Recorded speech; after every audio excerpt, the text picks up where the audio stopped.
রোদের ঝলকানিতে তাকানো যাচ্ছিল না কর্ণফুলী নদীর দিকে। তবুও সন্তানের জন্য বাবা মা, স্বামীর জন্য স্ত্রী অপেক্ষমান সকাল থেকে।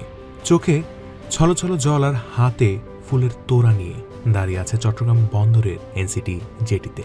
সোমালিয়ান জলদস্যুদের বন্দি দশা থেকে 23 নাবিক ফিরছে পরিবারের কাছে। মঙ্গলবার বিকেল 4:20 আসে সেই মাহেন্দ্র খন। জিম্মি দশা থেকে 1 মাস আগে মুক্ত হলেও এমভি আবদুল্লাহ জাহাজে থাকা 23 নাবিক স্বজনদের দেখা পেলেন এদিন। এনসিটি জেটিতে নাবিকদের বরণ করে নেন তাদের স্বজনরা, সম্বর্ধনা দিয়েছেন বন্দর কর্তৃপক্ষ।